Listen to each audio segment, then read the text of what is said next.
Whether you're new to pool and practicing the basics, or a more experienced player performing drills to improve your shot making and positional play, the Drill Partner is perfect for you. Welcome back to another episode of Dogging It. I'm Molina Mike. You know the guy to my, what are you on, Mike? You're on my left, my right? I'm on the wrong screen. Right now, I'm all over the place. Yeah. Like a jigsaw puzzle. There you go. But we made it, Mike. We made it. How are you, buddy? Good. It's Friday. It is Friday. Are you taking the weekend off, Mike? Are you going to be? No, I'll be in the office on Sunday. Tomorrow I'm taking off. I'm going to do some fun stuff. So more concerts. I'm imagining live music is in just, the car. Just gonna cruise around town and do a little shopping and hang out with my wife a little bit. Ain't nothing wrong with that. Put in the quality time, Mike, whenever you can. I get that completely. Right. A lot of stuff going on in the pool world, Mike, as you know. Big event going on in Puerto Rico. Yeah. Lots of stuff coming up on the calendar, Moscone Cup stuff, and we got some pretty cool stats that we're going to dive into on an upcoming show that I can't wait after reading through some of this stuff. But it's a fun time in pool, Mike, just in general. Yeah, just a lot going on, a lot to talk about, a lot of events, happening, a lot of events on the horizon, one that we're going to talk about in just a couple of minutes. And there's plenty of ammunition for more shows. Is Chang and Yap still playing? I know that was the one holding it up. Yeah, Yap got to the final 10 ball and Chang waited about 4 minutes and then conceded. Listen, any hopes that we had of ever getting on Chang Jung Lin on the show are completely out the door now, but that's all right. There was a language barrier there anyway. But let's bring on our first guest, Mike. Derby City Classic is a staple of the American pool scene for many, many years now, something that I've been looking forward to after my first one just a few years back, ironically enough. But it's become one of my favorites, and we're bringing on Chad Scharlow of Diamond Billiard Products to a part of the show. Chad, welcome back, sir. Thank you, guys. I appreciate it. Yeah, good to see you. Yeah. So this morning, Chad, the registration opened up for players to be able to sign up for events at this upcoming year's Derby City Classic. Is that right? That's exactly right. We opened up at 10 a.m. We went live, and the VIP TV, which we don't have very many of those seats. 33 of those sold out immediately. So there were 500 people wanting 33 seats, and that didn't last long. We didn't make everybody happy in that regard, but there are limited seats there. There are still VIP seats available, just not the right around the ring area. The closest. I hope the usual suspects got their tickets. The Jerry Bryces and the Stu Matanas and those guys, because it's the usual suspects. They did get their seats. I'm happy to report. We're trying to make everybody happy. A Derby City Classic without those railbirds in the front row would just be not right. The railbirds will be there. I can report that. I'm confident in that. I guarantee it. Go ahead, Mike. So, a couple of things about the new system. We have a completely new system, and that system will enable everyone to sign up online. You can do player entries online. You can do VIP seats online. Every bit of that will be taken online. There won't be this huge line at Caesars, Southern Indiana, with everybody trying to sign up all at the last minute. There is a cutoff. The cutoffs are, they're still very large. It's not like it's all going to sell out tomorrow or anything like that. So all of you players that plan on signing up, you have now up through the first part of January to sign up. The one thing that I will note to everyone, this is the single most important part of this. If you sign up now, you can cancel anytime up to December the 31st. If you don't cancel by December 31st, your money goes into the prize fund. You do not get it. It goes into the prize fund automatically. Yeah. So that's super important. I'm glad to be able to get that out here today. Yeah. Well, you had mentioned when we spoke earlier this year and kind of a follow-up to the 23 event, that you were going to limit the fields and you were going to require everyone to sign up online. People weren't going to be able to just roll into town and roll in and post up. Um, do you have do you have a number limit, or is your limit going to be the number at the day you cut off? No, we do have a limit. We have 475 on the 9-ball banks. We have 400 on the 1 pocket, and we have 500 on the 9-ball. Okay. We do have limits. Now, I will tell you, those are high limits. Those are big numbers, right? Yeah. But typically we will go just 15 to 20 players above that. We've looked at it. I looked at it across a 10-year span, and this should accommodate 99% of the players. Okay. Yeah, no, that's part of the fun is the gauntlet of it and the amount of players that you kind of have to fade, but you don't know who you're drawing, whether it's a world champion the first round or the regional shortstop, and that's part of the excitement of being out there at Derby City. I know last year, Chad, there was I think a smaller pocket size was introduced, and it kind of held up play a little bit, if I remember correctly. What's going to be the standard going for this year's Derby City? So I made the decision to go revert back to the 4.5-inch pro cut pocket. That's our standard in the industry. It's what we've used every year except for last year. Last year we had a 4.25-inch corner pocket, and it did slow play down dramatically. And that was one of the issues last year. And I decided that I wanted to revert back to the 4.5-inch pro cut pocket. Even against a few of the elite players' suggestions. They were in my ear saying, "Oh, I think we ought to stick with the 4.25." But we have to take and make this a tournament decision, and the tournament decision is 4.5-inch. And this is our 25th year, by the way. Nice. We're super excited about that. I think that speaks accolades to the industry for the support, but also to Diamond and the sponsors, the Simonis and Aramuth and Master Chalk, and the guys that have been around forever that have sponsored this event. We appreciate the spectators, we appreciate the players, and we're looking forward to a great event. Now, go ahead, Mike. No, I was going to say, how vital are all those sponsors that you're teaming up with, Chad, to be a part of this ride with you and a part of this whole train that you guys got going on out there? The crew that I just mentioned, the companies, they've been with us for many, many years, and throughout all of the events that we do, not just events that we own like Derby City Classic, but all of the events that we sponsor.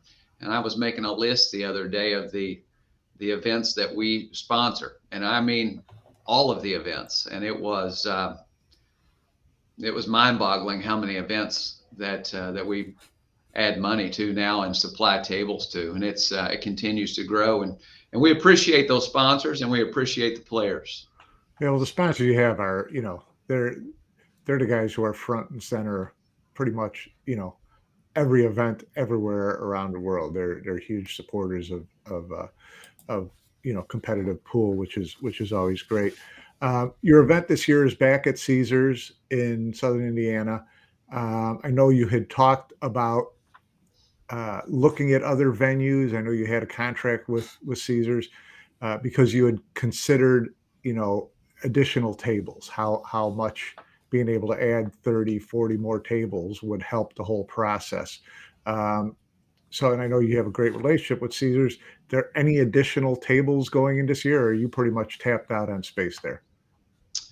We are tapped out on space.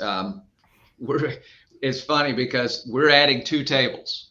Woo! Well, things that I love the response. They're moving on up. Let's all get pumped on that. It's 2 extra tables. All right.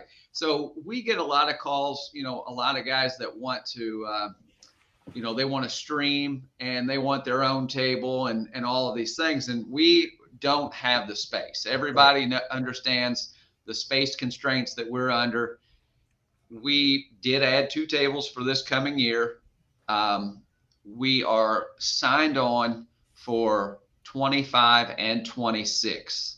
So I can tell you that we will be at that venue through 26. Okay. Now we are talking with some other places, but that's not easy. Every place has some type of an issue. So we're still looking, and we're still discussing things, but currently, if you go to derbycityclassic.com, you'll see the dates for 24, 25, and 26. Okay. Is that where fans can also register, Chad? When you mentioned that earlier, is that where they can go sign up for events through derbycityclassic.com? That's correct. derbycityclassic.com is the place to go for all of your information and also to sign up. Any upgrades to that food court by chance? I am inquiring minds may want to know a little bit. So, Chad. Michael, I'll tell you right now. The older I get, the more I become a foodie. There you go. And I do enjoy good food, and I am actively working with them because I don't enjoy the food either. So we understand that that's an issue, and I've also taken a look at a few of our what I call local restaurants, which the Exchange, and they've added that's in New Albany, Indiana, right. And then also they have the Exchange owners have a new restaurant called Outcast, which is a seafood restaurant, and it's excellent. And we're going to have a list of a few other places that our patrons can go to, because you can't eat Caesar's food in the food court for 9 days. And I understand. I may not make it back in 25 if I do. I think you may want to roll in a couple of food trucks. I think that would be great. So, no, that's good. Yeah, I am working on that. I do want you to know. It's not really something that's within my control, but I am pushing the envelope. We appreciate that. What do you got, Mike? Well, you were talking about the one pocket being, one of the big, the event that probably sucked the most, time out of Derby City last year. And you had said you were going to try to, tinker with the one pocket format to make the matches go faster. And at the same time, try to maintain the integrity of the game, because the game's played a certain way. Have you worked on anything along those lines? Do you have anything in place? Oh, we are actively working on things. We have been testing several different formats. We have a few things in place, and we have what we're trying to do, and this is extremely difficult in one pocket, is to maintain the integrity of the game, but format it so that it fits into a tournament. And I just heard of a one pocket match that went 13 hours just the other day. Houston. Well, yeah. Was that Nick Varner? Nick Varner was involved. Yeah, Mike. I know. Was Parika in that too? Is that right? Yeah, Parika and Varner. It was a seniors event, and by the time the match was over, it was a super seniors event. Yeah. So we understand that we don't want to change one pocket and the way that one pocket can be played. However, we also we want to fit this thing into 9 days, right? Got logistics, yeah. But we're looking at this for another reason, because we're also discussing, and this is for maybe another podcast, but we are discussing a one pocket tour, and it would have to roll out, and it would have to have a stringent format, what I call a stringent format. We would wrap this thing up in a 3-day span, and no matter how many players that there are. So it would have to be, we've got to put some rules in place, guys. Yep. I can't have a 13-hour one pocket match whenever we're waiting to draw for the next round. And you will see a couple of rules implemented. There are some people, and I appreciate, a couple of different guys testing things out for us right now that have been very influential in this. If you ask 20 players what rule that we should use, they'll all have a rule, their 30 own rule. answers. There's At a 20 minimum different 30. 20 Yeah. different suggestions on that. I literally have not had two people make the same suggestion. It's been mind-boggling to me, but I have learned a lot along the way, and we think we've got some good things in place. The new rule for one pocket, the Derby City Classic tournament rule, will be posted very soon. Okay. It is not posted on our website. I'll be quite honest with you. There's still one more test that's getting ready to go on at an event, and they're going to give me feedback before we make the final ruling on that. But it will be upcoming. Okay. How important is that to get that sample size from players and hear their concerns within reason, right? Without letting the inmates run the asylum. Super important. I love to hear feedback from everybody, and some of it's critical, okay? But I like to take positive feedback and critical feedback and try to learn from it. I mean, I make mistakes along the way. I'll be the first to tell you, but I like to hear that, and I like to learn from it, and I want to implement something that's going to make the broadest audience happy, right? The most players happy. So I'm not trying to change the game, but I am trying to format it to fit within a time frame.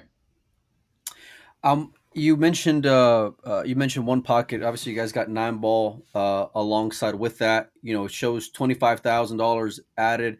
There's been a lot of talk in recent months regarding the WPA and 9-ball. Chad, 25,000 being one of the thresholds that they require in order to be a sanctioned event. Is that something that is on the horizon for Derby City Classic, or have you given that any thoughts whatsoever? I've given it thought, and right now we're working with Matchroom on a number of different things. As you guys know, we do a number of Matchroom events, from the U.S. Open, the European Open, the Spanish Open, the UK Open. Lots of events, and with those events, we also have formatted our 9-ball to match up with their rules. Okay. So there are that's a Matchroom points event for 2024. It's a major event, would you say, Chad? It's a Matchroom points event. Don't put words in his mouth, Mike. Yeah. So that being the case, have you heard from any international players who are usually there who have voiced any concern over their ability to play this year? I know that they kind of have a free pass until March 1st, right? You're right. That's exactly right. So that will shake out after Derby, and I don't know who made the decision between the WPA guys, but I thank all of them for making that decision after our event is over. Yeah, sure.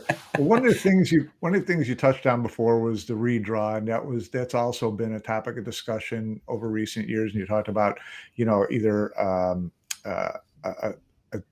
program that can handle this better or whatever. What have you made any adjustments to the redraw process so that you don't get in a situation of having to wait for a 13-hour one pocket match to end before you can redraw the next round?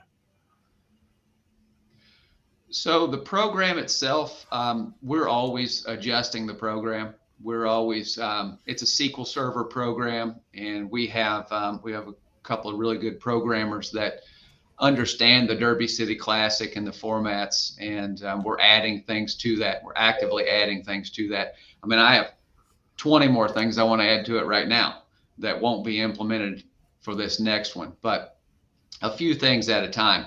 This is the program was not the issue in this with this past one running late. We have tweaked a couple of things, but really it was, number one, the pocket cut, and number two, the way that one pocket played out at that particular time. It was just those two items were number one and number two in causing this to go late, and we're making sure that doesn't happen again. Yeah. We had the 9 ball that ended quite early in the morning after kind of a marathon last couple of days. Chad, is there anything that's being done proactively to kind of help make sure it's a little more streamlined as the tournament finishes up, not just for spectators who are there, attending the event, but also people across the world that want to be able to watch it and maybe can expect it formatted a little differently? Format will not be any different. The format will be the same. If I just revert this thing back to 21 versus 22, it's the format and everything is fine. Everything is a marathon at the Derby City Classic. It's intentionally designed that way. It is, it tests their cardio, their ability to everything. It tests the man, tests the player. So that's part of it. But I want the spectators to enjoy their time. I'm not trying to test the spectators. Okay. So what we're doing is reverting back to what we had in 21, and we see this being a very successful year coming out in 24. What can fans expect out of the Derby City if it's their first time, Chad? Can you kind of describe the experience to them and what makes it such a special and unique place to go visit? Well, what makes the Derby unique and special is that it's a super low entry fee, and it is an honor to be able to get in there as maybe even less than a shortstop. Okay. Maybe a guy that's just a ball banger gets in there. He has the ability to rub elbows with the top pros in the world. And who knows? You don't know who you're going to draw. I mean, I've had guys that they were ecstatic that they drew an Efren Reyes or any of the top players. All of those guys. It's an honor to play those guys. Right. And it's a short race. So, if I draw Federer and he beats me 0-3, it's not an embarrassment. It's an honor for me to be able to play, to play pool against the top players in the world. And that's part of it. So running around and bumping into and seeing all of the people that are in the industry that cherish and pride themselves on being in the industry. They support the event because they love the game of pool. And the other part of this that's super unique is the ability to play other games. So we have assisted many, many players in learning new games. There were many international players that sure didn't know what 9-ball banks were. And a lot of them didn't know what one pocket was, for that matter. Yeah. But all of these guys have gotten up, and they all shoot so straight that they've gotten in there, they've learned, and now they're great bankers, great one pocket players. And these are guys that didn't know those games. So I think that it has made a better rounded, elite professional pool player overall. Well, I think that all those one pocket and bank specialists from the Midwest, thank you very much for introducing the game to all those European monsters, Chad. Pretty sure of that. Pretty sure of that. Absolutely. All right, so let's get. There used to be at least 2 divisions that you knew Americans were going to win. That's you had a 50-50. That percentage has shifted just a little bit. But, if you look at just the way that pool, even rotation pool has gone, the moving has been more at a premium. So getting introduced and playing these games is just that much more vital to being an all-around bigger threat. So, and Derby City Classic has always been a big part of that. I know a lot of people from a lot of big players from all over the world for decades now have cherished coming to this event, and it's really something that everybody looks forward to. And after being there a couple of years, I can understand why. You guys create something that's pretty unique, and it definitely is. It's an Ironman. It's a marathon for sure, and I enjoy that part of it. Have you, speaking of a player, have you heard from our guy Efren about whether or not he's going to make it to 24? I have not heard yet, but I would expect that. I always get a call in December, so that's I anticipate that happening again. Yeah, yeah. That's the only tournament he'll ever travel for. Yeah. Well, Chad, we appreciate you coming on. I know you got a lot going on. This was kind of a short notice, welcoming you back to the show. We hope to have you along ahead of the Derby City again if you can, and we'll kind of just preview it a little bit more. But we appreciate your time, and I can't wait, man. It's going to be a lot of fun.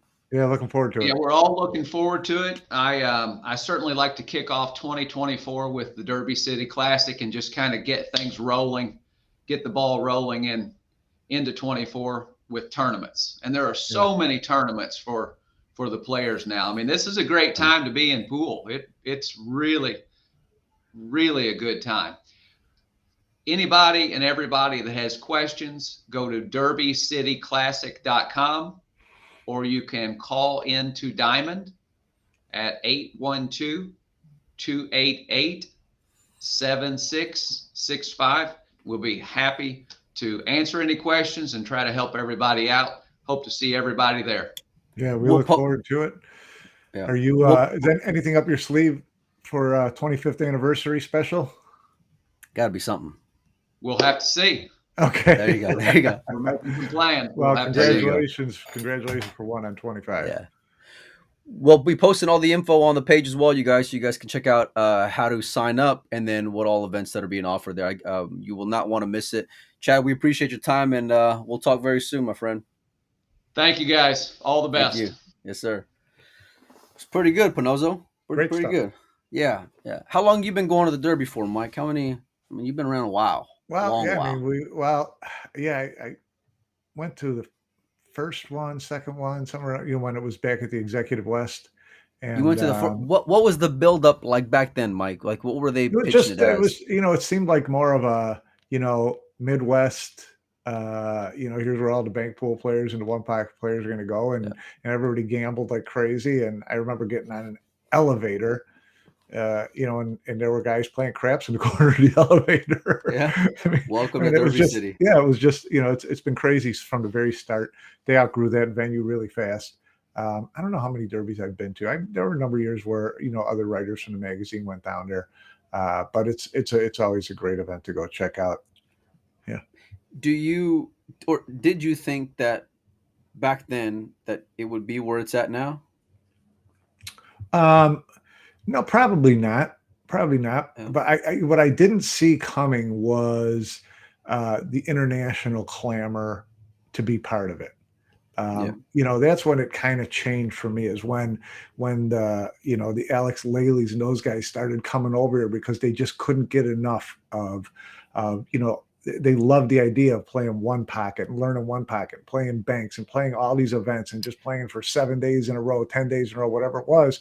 I didn't foresee the the buy-in from especially the Europeans. I mean, Filipinos, you knew they were going to be there every year.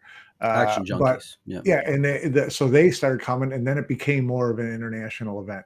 And as that built up, all the international players started coming up. The European players started coming over, and it took a while for them to really latch on to the one pocket and the bank pool. But as the younger Europeans came over, you could see them really like this thirst for knowledge of new games and of how to analyze and study how an Efren Reyes or an Alex Pagulayan thinks at the table. It was like you can see the wheels turning on them. It's a week's worth of lessons. It's a week's worth of lessons with the best players at every game in the world. That really amped up the growth.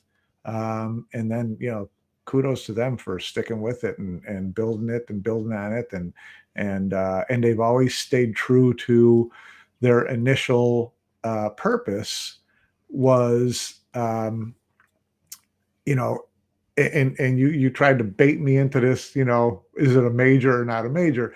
If you listen to our interview with Chad earlier in the year, he said, this is not a typical professional pool tournament. If you think this is a professional pool tournament, you're wrong, because it's all about And I've said it before, Greg Sullivan from the very beginning, his whole idea with Derby was have these different events and have it so that his quote was always, "You're a sucker if you don't enter."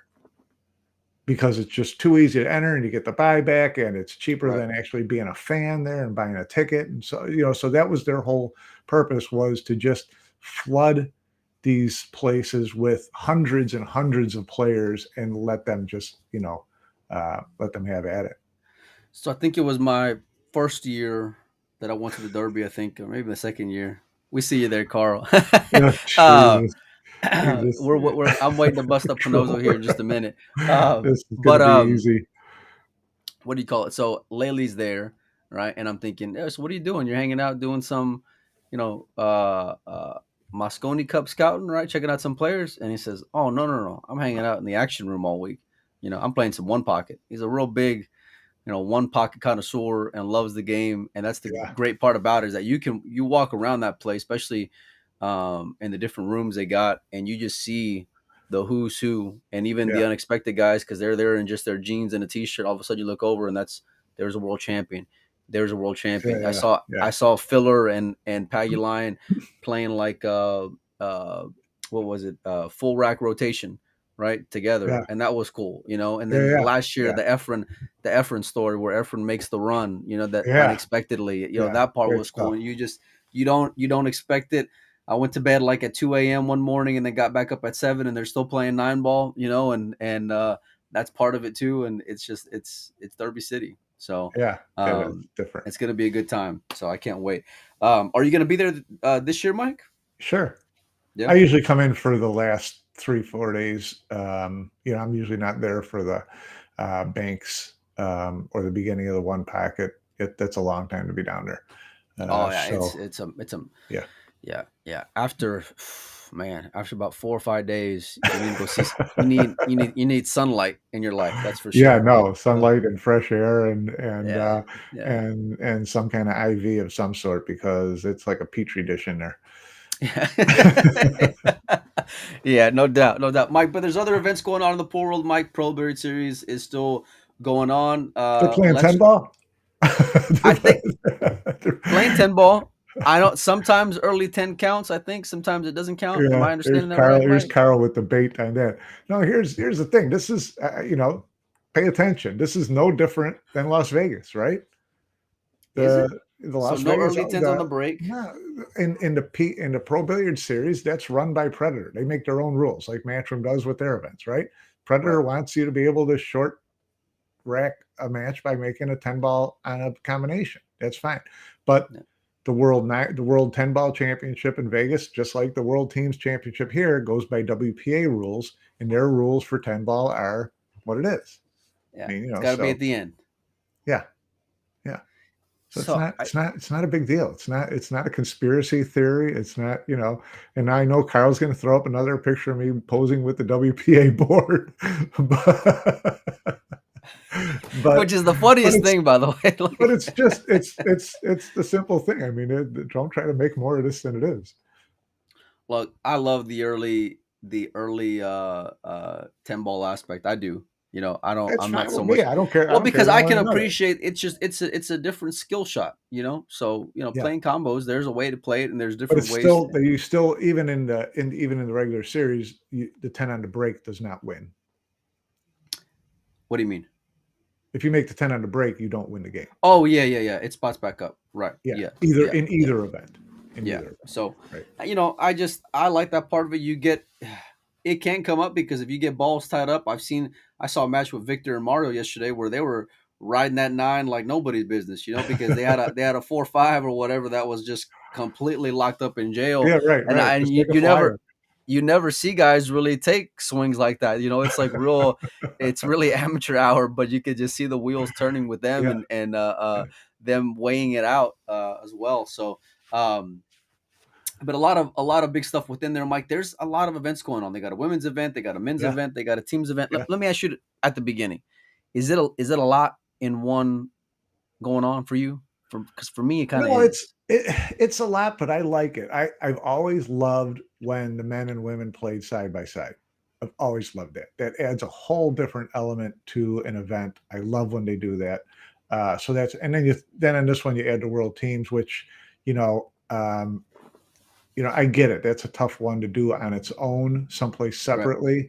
And if you're going to have world teams anywhere, and it's not going to be by itself, then you may as well have a women's division and a men's division, because you have men and women both there for the teams, right? So, so it's kind of a natural. It's kind of a natural thing. It just, it adds another element. It's a lot, but Derby's a lot, and nobody complains about that. So, well, no, I mean, people have complained about how long it takes for some of those things, them going into late part. I guess for me, it's just it is fun to watch. Number one, because I am enjoying it, but it's like you're getting up. Like, I don't know where the women are. I got to go back and look. Right, I don't think they started yet. They kind of stagger the women a little bit later, so the women actually run a day later than the men, which is what they do in the Pro Billiard Series. When they have them together in Wisconsin or Michigan or wherever. And it's like last night they finished like at midnight. They come back and have a quick turnaround time on the men. Because for me, look, I'd rather, and I'm sure there's logic and reason and formula behind this, right? But for me, I'd rather, hey, let me get the full thorough experience of following along and looking at potential matchups and grudge matches and rivalries of, maybe let's say the women the first 2-3 days, right? Or maybe 2.5 days. Then you start up the men, right? And you can like fully get invested. And now I want to watch what's going on table 9, because I've been following what's going on for the first day and seeing these guys kind of duke it out as well, right? And I think that's my only like argument when it comes to it. Because it's hard for me to get invested where like the first day, I think it was, I'm looking back at the what do you call it? The scoreboard there. And it was Tkach beats Margaret Fefalova. And I'm like, where was this match at? That'd be a pretty good it was on Kazoo, Mike. Was it? It was on, they were all on every match. Okay. Well, every table. Pay up. Maybe I'm just being a little nitty. Maybe that's what it is. Maybe that's what it is. I just, I want to be able to appreciate the tournament for what it is, and it just seems like it's a bit much. But the teams, Mike, I'm really enjoying. Team USA, kind of in the group of death. Not kind of. I mean, they were in the group of death, along with, you have Team Philippines and Team Spain in that group in a 4. That was like, listen, I don't want to break anybody's hearts here, but there was some dead money in that World Teams event, right? And when you got Spain, Philippines, and USA in one group of 4, Mike, I mean, that's pretty tough one. It's a tough one for the U.S. to get out of. You got to figure they've got to beat either Spain or the Philippines, and then win that other match against Puerto Rico, who I think is the 4th team in that group. I think it might have been Peru. I don't remember. Okay, maybe it was Peru. I don't know. I think Puerto Rico, and then and at 2-1. You might be able to get in, unless all the three teams are 2-1, whatever the case is. But they go out and they beat Philippines and they beat Spain, and now they're through. Who would have seen that coming, Mike? The first matchup on deck, Team USA, Team Philippines, and they rolled Spain pretty good. I don't know what the money line was, Mike, but USA was for sure an underdog going into the defending champions. Did you read or see anything why Cheska wasn't in that? Because she was listed on the team and she's there at the tournament playing the singles, but she was not in the team event. I don't know. She was listed as a player on the team. She is listed as one of the 4, but I didn't see her play either, Mike. Honestly, I don't know. I saw Roland, Rublin, and Carlo play. And Rublin, I mean, look, you're going to give me the seniority argument. I get it, even though Cheska's the recent, world 10-ball champion. Yeah. Right? So I understand that, but I mean, strong showing, and they followed that up with the win over Team Spain, Mike. I wouldn't have seen that coming. I wouldn't have seen that Team USA would have been the first one to qualify. You know who's really taken all the weight off them is April Larson. She won both of her singles matches, head to head. So beating Rublin the first that was the first match out, Mike. That's kind of, hey, go ahead, jump on in there, and you're swimming on the big table with you got Carlos sitting there, you got Roland sitting there, you got Shane, you got Tyler, and by the way, you got a whole area of people watching, and that everybody at home is sweating that, Mike. And to have a performance like that against a player of Rublin's caliber is extremely strong, Mike. I mean, just unbelievable. Yeah, it was great stuff. Glad to see it. So it looks like with 2 wins, they've qualified. I know they have one other formality type match in the group stage still yet to It play. looks like, yeah, they would qualify because they beat both teams who Right. you would think. I mean, there's a possibility 3 teams go 2-1, right? If Puerto Rico goes 0-3. But then it would be like what, rack differential? Is that what it is? Well, I think it would be head to head first, and the Yeah. U.S. would be head to head winner over both those teams. So they would definitely get the first spot. And then, So then it's fair to say that the winner out of Spain and Philippines today is not going to make it through to singles. Then the loser, you mean, out of Spain and Philippines today? Yeah, the loser's not going to make it through. Yeah, you would think so. Yeah. So men's event is going on as well, Mike. You got Filler just beating Josh. Yap is still in, of course. Filler didn't miss. I mean, I'm not going to say Filler didn't miss a ball. Filler didn't graze a cushion on any shot that he took today. He didn't. Yeah, he wasn't catching any felt going into the pocket. They were all dead center. He played amazing. Conrad is in the Final Four. Yap is in the Final Four, and Roland's in the Final Four. So you got Roland against Filler, and Yap against Conrad. 2 lefties. It's going to be it's a good Final Four. It's cool. By the way, Roland's up 2-0 on Filler in the very first set. You guys can check that out on Pro Billiard TV. I think they're live right now. But yeah, no, it is, Mike, and Roland. Kind of a grinder, a little scrappy player. I don't think anybody would have. Not even the 12th best Filipino, according to you. I said 10th, Mike. I think it was 10th. No, 10th, you said 12th. Was it 12th? You said 12. You gotta make me go back. You gotta make me go down here and start ranking Filipino players before I get to Roland. Is that what you're gonna do? Because I may start a list, Mike. I stand by it. I do, and I love Roland. Roland's a great guy, but the Philippines is deep, Mike. The Philippines is deep. No matter look. If you have a defending champion, you're in a lose-lose situation, or in Roland being on that team, right? Because if they don't perform, anything short of being in a final is going to be a disappointment, and this match is going to be even more weighted. And look, I don't know how to say this as politely as I can, but you got 3 tested and proven world champions there, but between Carlo, Rubelin, and Cheska. You got players who, when it gets ratcheted up, they just perform like very few players on earth do. Are you saying Cheska should be in instead of Roland playing the men's match? I don't know if I'd go that far because I don't know what the rules are, but Roland's been known to shake a little bit when pressure gets mounted on him. That much I'll say. Now, I'm not saying he was a liability in that team's event, because I think it was Carlo who missed the spot shot and Rubelin who missed the spot shot to close out Team USA. So, but that's just that's always going to be the tough spot you're going to be in if you're Roland playing on that team. But showing up and playing right now in the singles against Josh maybe shows your worth out there right now, because that'd be a pretty strong win in a big moment in a pivotal match in the men's semifinal, Mike. Yeah, it is. Well, he took apart Mario in 2 quick sets, to get to that Final Four. So he hasn't started shaking yet. No. But it's only gonna get bigger. Josh being a favorite in that matchup, but potentially losing would be a storyline. You got Yap, who, I mean, what can you just say about the guy, Mike? I mean, it's unreal the run that this guy's having right now. Yeah, how's he hitting them these days? I mean, Jesus Christ, Mike. It just I can't. I mean, is he the best player on earth right now, Mike? He's certainly the hottest. He hasn't missed a Final Four in 6 months. Think about that, Mike. Think about that. That's some. I mean, I don't want to get premature here, but that's some Fran stuff there. That's some FSR stuff to have that kind of run, and to have it done by such another guy who's great to root for as Fran is, and Yap, is pretty awesome as well, Mike. Yeah. You gotta like the kid. Nice kid. Yeah, I think it's a bit of a shame because I wish I would have seen him at least get the chance to partake in this team's event. For me, because of just, if anything else, how hot the guy is.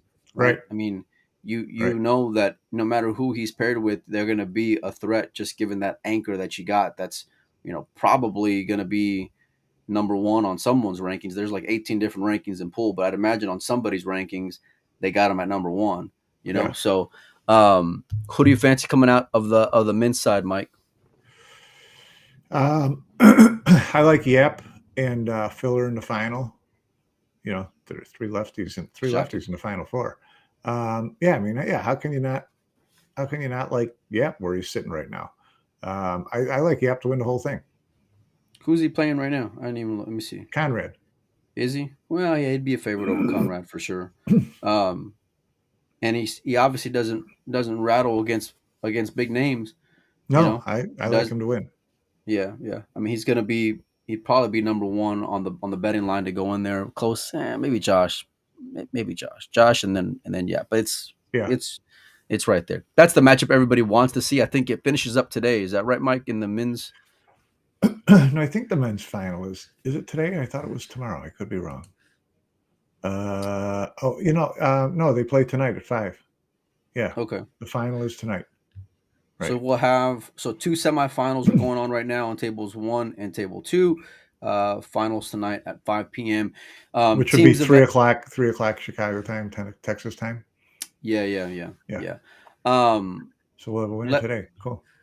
16 women are through, Mike, to the single elimination. I think another 32 of them are still fighting to stay alive. Those matchups are actually going on right now, if I'm not mistaken.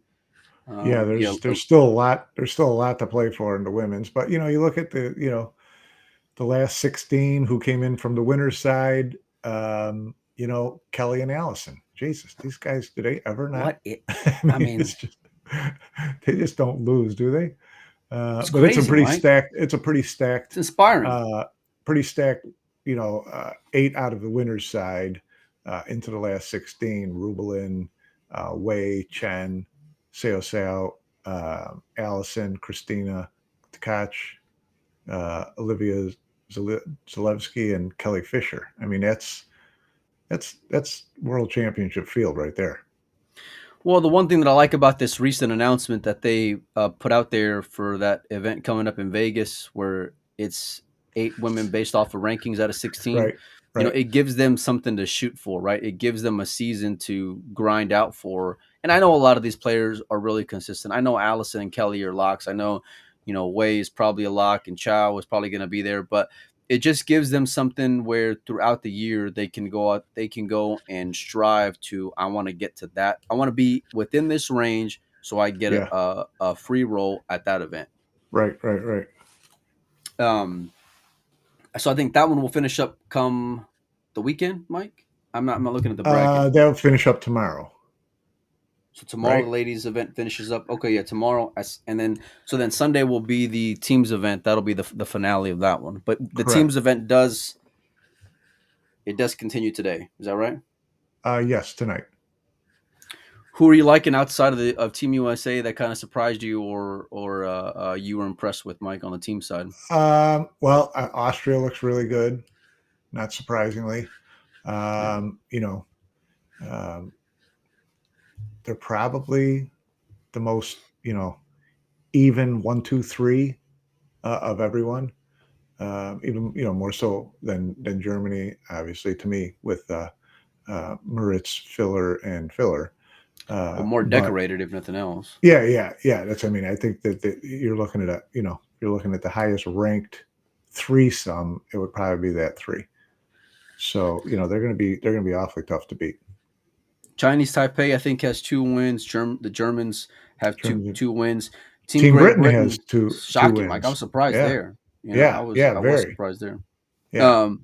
Polish team has 2 wins as well. There, to me, are my dark horse to come out, if you can call them that.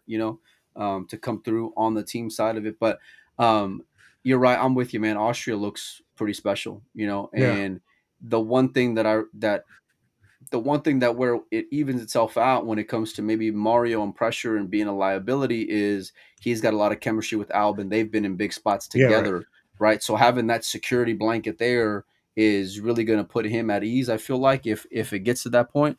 But but otherwise he's so sound, Mike, and dependable, Yeah. So I'm really gonna look forward to how the weekend shapes up with all these events. I'll be tuning in to watch the men's as well. You got anything else before we get out of here, Mike? No. I think we've covered most of the bases. Managed to avoid the WPA. Managed to avoid any other Not kind quite. of things we don't like. We talked about them a little bit. We got a lot more stuff coming up this weekend. I think Mike's going to be out tomorrow. Me and Joey are going to probably do a recap show this evening, and we'll be doing some Mosconi Cup stuff, I think, on Sunday. And we got some pretty big, fun news coming up. If I can drop the news, I'll find out if I can or not. But stay tuned. Keep your notifications on. We appreciate everyone for hanging out with us this afternoon, and we'll see all you guys soon. Later.